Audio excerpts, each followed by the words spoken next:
গ্রামীণ এলাকা 11-12 বছর বয়সের বাচ্চা মেয়েটাকে যেভাবে খুবলে খেয়েছে রেপ অ্যান্ড মার্ডার্ড, নৃশংসতা, সীমাহীন, এর নিন্দার কোনো ভাষা হয় না। ফলে মানুষের ক্ষোভ স্বাভাবিক, মানুষ ক্ষোভ করবে না তো কি করবে। তারপরেও মানুষ চিহ্নিত করেছে, বডি যেমন উদ্ধার করেছে, মানুষ চিহ্নিত করেছে অপরাধীদের, পুলিশের হাতে দিয়েছে, সেখান থেকে পার কোন পুলিশের হাত থেকে চলে গেল, কে পুলিশের হাত থেকে নিয়ে গেল। ফলে যেমন যারা অপরাধ করেছে তেমন যারা অপরাধে প্রশ্রয় দিয়েছে, এদের সবার শাস্তি চাই। Justice for Baruipur. অভয়া এখনো জাস্টিস পায়নি।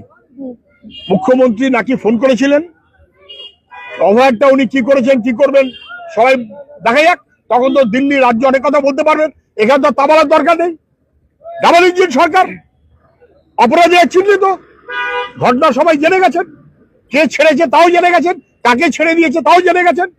পুলিশ জানার পর নিশ্চুপ থেকেছে, তার জন্য মেয়েটাকে মরতে হয়েছে। ফলে এই অপরাধীদের কাউকে ছাড়া হবে না। আমরা সেই কারণে এসেছি। ওরা বিকাশদার সঙ্গে কথা বলতে চেয়েছেন, আমরা তারও ব্যবস্থা করব, কিন্তু জাস্টিস চাই, জাস্টিস ফর বারুইপুর।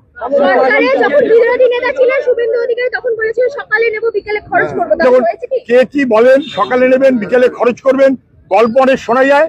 মানুষ দেখতে চাইবে যে অপরাধীরা শাস্তি পেল, সেইটা করার দায়িত্ব সরকারের, পুলিশের, পুলিশ মন্ত্রী। করুন কাজটা, করুন, করে কথা বলুন।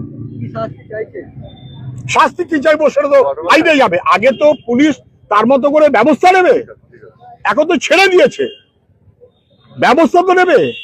তারপরে যে শাস্তি হবে, দেখুন আমি ওরকম লোক নই যাতে আইন হাতে তুলে না, কখনো আমরা তা করি না। ওই শাস্তি চাই, সেই শাস্তি চাই, পুলিশের কাজ হাইয়েস্ট শাস্তি পেতে হবে। আমি এইটুকু বলছি, হাইয়েস্ট শাস্তি পেতে হবে। স্থানীয়দের অভিযোগ যে এই যে ঘটনার যে পরিপ্রেক্ষিতে যাদেরকে অ্যারেস্ট করা হয়েছিল বা আটক করা হয়েছিল, তাদেরকে স্থানীয় বিজেপি নেতা তাদেরকে, আমি কোনো বিজেপি, কংগ্রেস, সিপিএম, তৃণমূল কিচ্ছু বুঝতে চাই না। কে ছাড়িয়েছে, কে ছেড়ে দিল, যে ছাড়িয়েছে আর যে ছেড়ে দিল সবাই নাম মানুষ জানে। শাস্তির আওতায় তাদের আসতে হবে। ও কোনো বিজেপি, কংগ্রেস, সিপিএম, তৃণমূল, নকশাল, ওটা ভেবে এখন লাভ নেই। মানুষ অপরাধী। আমি দলগতভাবে দেখছি না, আমি দেখছি এলাকার মানুষ, তারা এক মনোভাব নিয়ে শাস্তির দাবিতে লড়াই করুক, এটা আমরা চাইছি।